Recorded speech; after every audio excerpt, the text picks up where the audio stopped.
I'm Pennsylvania Attorney Kurt Nilsson. Please keep in mind the following is not legal advice or advice of any kind. It's for informational purposes only. Don't take any action or make any decisions based upon what follows, and without consulting a professional first. Thank you.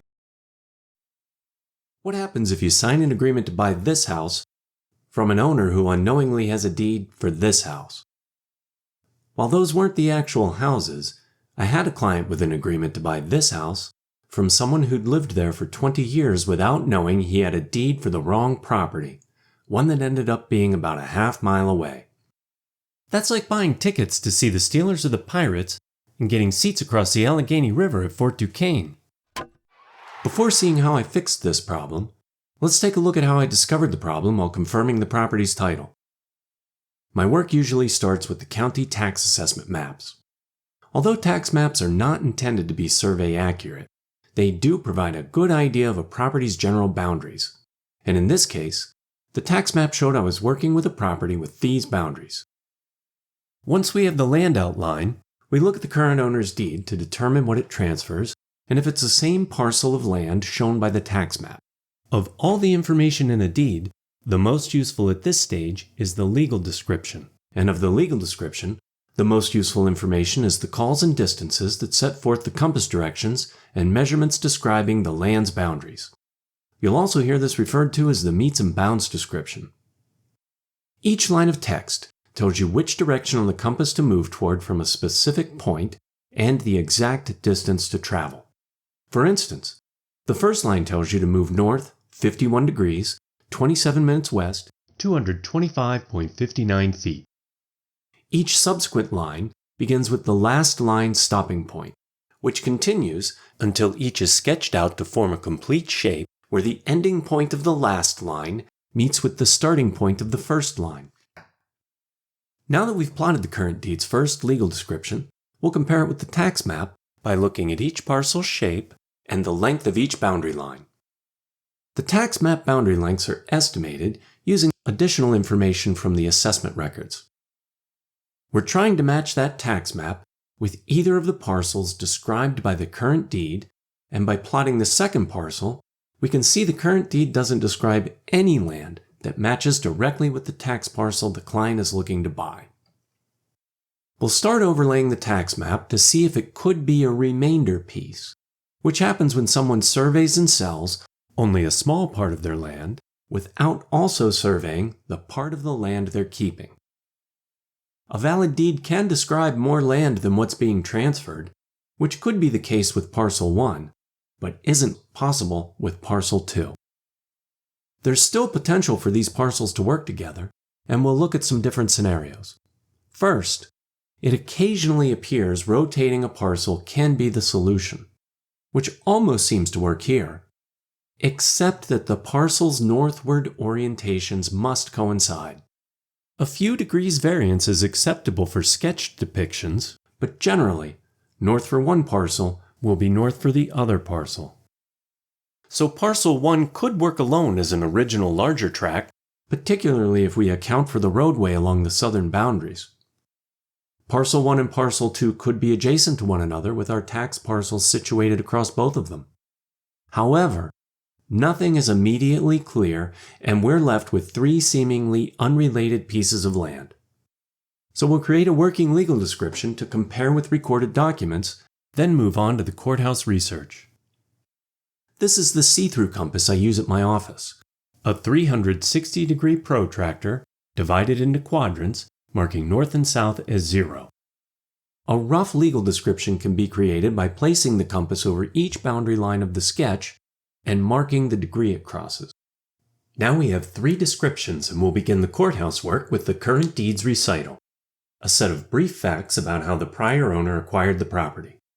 The tax parcel's current seller, Blau, has a 1999 deed from Griffith that gives him property she got from Charles Noon in 1957 by a deed recorded in Book 691, page 518. So we need to find the owner of this tax parcel. We know Blau's deed for what should be the tax parcel describes these 2 plots, and we have the information needed to find the prior owner's deed at the courthouse, this deed, which actually describes 4 separate parcels of land. each of which we'll plot separately to confirm what this deed transferred to Griffith. These last two parcels are the same two Griffith gave to Blau in 1999 when he meant to buy the tax parcel. This parcel is 116 feet by 128 feet and further identified as being lots 31, 32, and 33 of a subdivision plan titled Oakland No. 4.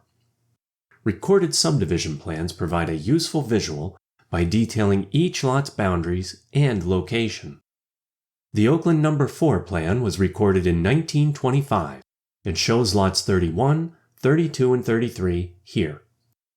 Rotating the lots to properly reflect their northern alignment, then adjusting their scale to our parcel sketch, confirms the second parcel of Griffith's 1957 deed is 3 lots not large enough to encompass the tax parcel.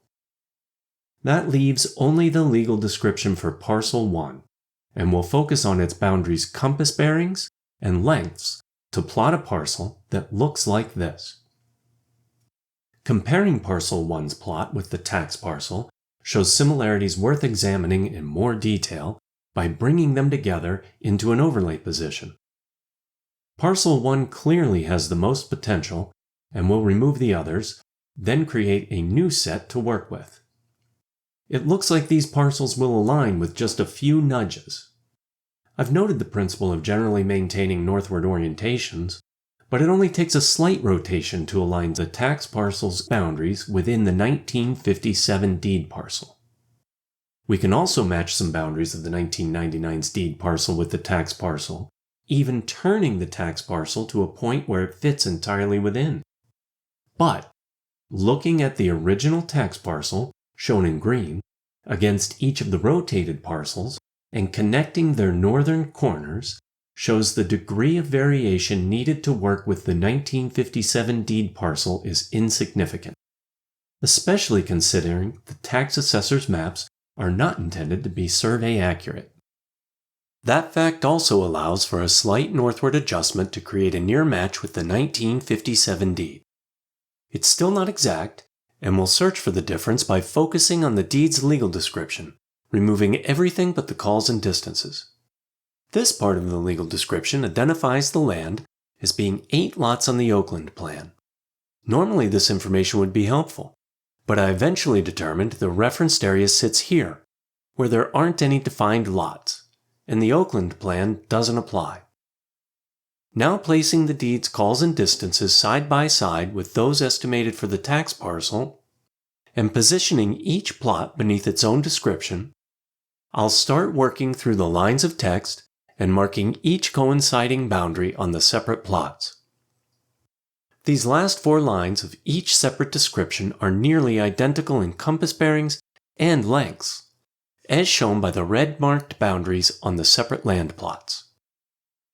With 4 boundaries on each being nearly identical, the 1957 deed is almost certainly the source of our target land. We also have boundaries on the plots from the deed and the tax map that are parallel in compass bearings, but have different lengths. The difference between parallel boundaries lengths can be used to plot the open space, but the deed plot's 221-foot southwestern boundary doesn't intersect with its southeastern boundary, and the resulting 77-foot line is too long. A second method is combining the deed plot's bearings with the tax map's boundary lengths. As shown, this creates a working legal description for the open section on the tax parcel, and which can be used during the document research. This narrows the issues to 4 categories: the land my client wants to buy, the tax map; the land the seller of that tax parcel actually owns, according to the deed he was given; the land the seller likely intended to buy in 1999, as described by the source deed; and the land sold from that intended parcel to result in what is now the tax map. The task of figuring out what happened to each piece of land begins with the grantor index at the courthouse. Before computers, property records were searched with typewritten lists, which are still required to find transactions recorded before 1986 in Cambria County. A closer view shows the list is organized by grantors, sellers, with similar last names. then details who each gave the property to, what courthouse book the deed is recorded in, the date it was recorded, and which municipality the land is in. Starting at the top of the list, check each last name for that of the person you're searching for. Each time a match is found, check the corresponding first name, and continue along with the listing to note every transaction by the person of interest. In this case, Emily Griffith. Names were entered in these books as the transactions occurred, and the oldest transactions are first, and which allows you to skip ahead to the point that begins with the date your person of interest acquired the property being researched. Emily Griffith acquired our parcel in 1957, and these beginning records are from transactions recorded in 1946. If we look at the first 3 pages, they cover documents recorded between 1946 and 1952. We don't need to examine any names on the first 3 pages. Turning to pages 4 and 5 shows our first record during 1957 is at the bottom of page 5 for someone named Garman, meaning we can also skip both of these pages.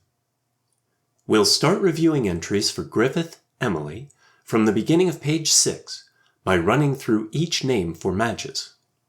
When the name is found, you review the full entry to make note of the grantee and, more importantly, the book volume and page where the document is stored. There are 4 sale transactions recorded for Emily Griffith in this index book, and we'll start a list.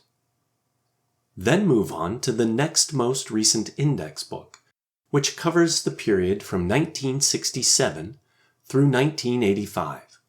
There aren't any transactions for Griffith on page 1. Page 2 has a single transaction to add to the list, and page 3 doesn't list any sales by Griffith. Page 4 is the final page in this index book and shows 2 more conveyances. Finally, we'll search the computer records for all transactions after 1985. This results in the 1999 deed to Blau, which we can ignore, and a 1985 deed to Richard Good. The computer and the index books overlap, and the sale to Good is already on the review list. Organizing these by book volume and page, from oldest to newest, we'll start at the top of the list and review each recorded document. We're hoping to find who currently owns the tax parcel that was supposed to be transferred to Blau, and also what happened to the first parcel and the second parcel that were given to Blau by mistake. The first is a 1962 deed to Samuel Moore for one parcel described as lot number 4 in Block F of a subdivision plan by Sarah Arthur, in which is this 45 by 128 foot rectangular piece of land. Next is a 1962 deed from Griffith to Carl Roth for a lot in the same subdivision plan marked as Lot 8 in Block E. This is followed by a 1963 deed to a Robert Burley for another piece of land in the Sarah Arthur subdivision and known as Lot 8 in Block F, with those 2 lots being here and here. These aren't shown to scale, but the lot's layout is enough to confirm they aren't the parcels we're looking for, and they can be marked off the list. Deed Book 804, page 25, is a 1965 deed to Gilmore for the same lots 31, 32, and 33 of the Oakland No. 4 plan we saw earlier, and we can cross this deed from the list to look at the next. A 1974 deed giving Wallace Penrod one piece of land with these boundary lengths, which can be arranged according to the deed's bearings to form a parcel that looks like this. It's an interesting shaped piece of land, and I'll use the compass with each of the legal descriptions, calls, and distances to build out the individual boundary line. The first direction tells us to make a line in the northeast quadrant with a bearing of 21 degrees. This first line starting point can be any place we choose because we're working to make a sketch on paper. Each subsequent line's origin will then be the last line's end point, and we'll work through each individual boundary's description in order until we have every line sketched. But going through the lines sequentially doesn't work. This final line of 246 feet should start at the end of the immediately prior line. Whoever surveyed the land found these lines didn't connect as needed, there's an open space between the end and the beginning of these two boundaries. They wanted a complete parcel, so they worked around the issue by adding a sentence to the deed that connects the two open spaces. Just head southwest about 30 feet from the end of one line until you reach the beginning of the other. These words build a connecting line between the defined boundaries to close the parcel. Good enough for their purposes, and for what we're looking to find, also good enough for ours. So here's the land Griffith sold to Penrod in 1974, and it doesn't take much to see it's made up of two of the three parcels we're looking to find. Switching the order of these two on the right shows that Griffith and Penrod took two of the pieces of land from Griffith's 1957 deed and combined them into one larger piece. Although it's nearly certain this is the same land described by Blau's 1999 deed, good solutions require certainty, which I eventually found by researching neighboring properties. The key was using the strip of open space between the two pieces of land in the 1957 deed and these two boundaries from the 1974 deed, with this 1951 survey for Catherine and Dorsey Walker. The Walkers surveyed their land for the purpose of exchanging, then consolidating, two pieces of land unrelated to any of our parcels, but in doing so, the Walkers created a record of certain landmarks that can be used with information in our chain of title to confirm the single Penrod lot is the same two lots in Blau's current deed. The survey shows two boundaries that correspond with two of our boundaries and depicts the location of roadways identified as Holly Avenue and Oakland Street. The Walker survey and the Penrod deed share two identical boundaries. Their compass directions are reversed, but a 68-degree southeast line is the same as a 68-degree northwest line.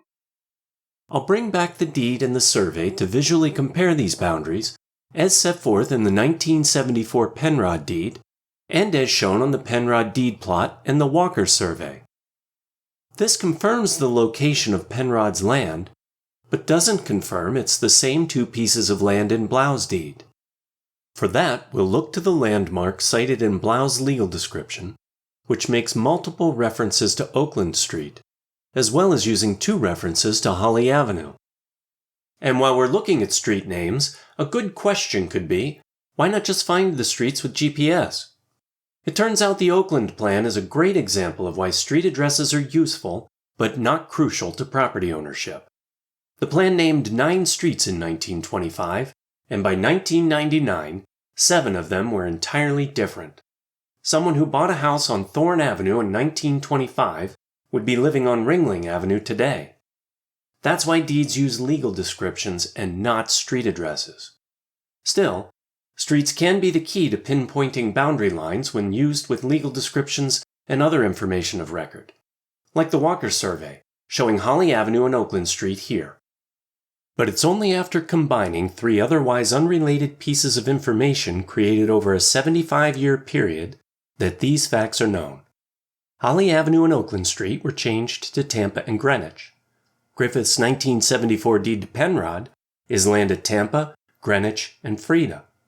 Griffith gave Blau a deed for property 6 blocks from his house, and Penrod owned that property in Blau's deed for 25 years beforehand. The potential solution for swapping deeds is also eliminated, but there are still 2 deeds to review.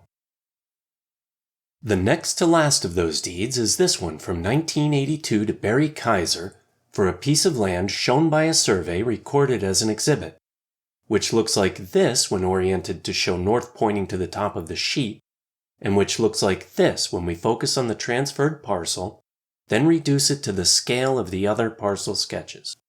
We've already decided Parcel 1 of Griffith's 1957 deed is the best candidate for being the tax map parcel Blau is supposed to own and is looking to sell today. The only question has been with finding information to confirm they're the same land. That confirmation comes with plugging the Kaiser piece into each of the 2 parcels. Finally, it's these 3 pieces of information that come together and confirm Blau's house sits on Parcel 1 of Griffith's 1957 deed as it exists after her 1982 sale to Kaiser.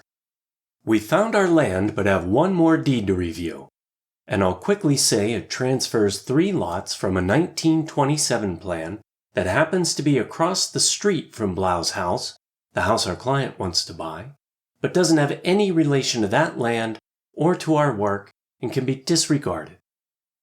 So all the research is reduced to these relevant facts. Griffith acquired this lot in 1957 and also these 2 lots, which she then combined and sold to Penrod in 1974. Griffith then created a new lot in 1982 and sold it to Kaiser. In 1999, Griffith gave Blau a deed for the same 2 lots sold to Penrod, and Blau signed an agreement with my client for this parcel when looking to sell his house in 2019. All these transactions come down to 3 people, Griffith, Penrod, and Blau, and there are only 2 facts relevant to every one of them. What does each person have a deed for, and what can each person give a deed for? Griffith's deed hasn't changed since 1957, but she can only give a deed for what's left after selling the small piece to Kaiser. Penrod has a deed for the 2 combined parcels. He can give a deed for the 2 separate parcels and maybe Oakland Street, but that's not our issue. Our issue is that Blau can't give a deed for anything, because he has a deed for land someone else owned first. Up to this point in my research, I'd been hoping to find that Griffith had simply switched Penrod and Blau's land by mistake. If each had a deed for the other person's land, each could then give a deed for the other person's land. Penrod would sign a deed to Blau for the tax parcel, and Blau would sign a deed to Penrod for the 2 Oakland Street lots. They'd exchange these deeds to correct the title issue, and moving forward each would own what they originally expected. But Penrod's land masked the 2 separate lots by including the Oakland Street land between them. Pulling away the boundaries shows that Penrod's single lot is the same as the 2 given to Blau in 1999. Because of that, Penrod can't give Blau a deed for the tax map. We now know who owns the Oakland Street lots. Finding out who owns the tax map may be easier with this format. Griffith owned all the land in 1957, and in 1974 she gave the Oakland Street lots to Penrod. In 1999, Griffith gave the same Oakland lots to Blau. But these lots had already been given to Penrod 25 years beforehand. Griffith's deed for land she didn't own didn't convey anything. The earlier research makes it clear Griffith intended to transfer this land to Blau in 1999. The problem is, she didn't, and the tax map land remained with her. Knowing Griffith is the owner is the solution to getting the tax parcel from Blau to my client in 2019, and that solution is getting a deed from Griffith to Blau in 2019, as they originally intended 20 years earlier. Rather than survey the tax parcel, Griffith gives Blau a deed using the original lot's legal description, followed by a notation that it no longer includes the small piece sold to Kaiser. This method is fairly common and effectively transfers only the remaining land, the tax map parcel. I then closed my client's purchase of the house they'd expected to buy from Blau when they first came to me for their title work. To be certain, Griffith and Blau didn't create these problems. They relied upon the work of the closing office they hired to complete their transfer. Identifying title issues and examining the record for solutions requires actual experience with courthouse research and with personally completing title abstracts from start to finish.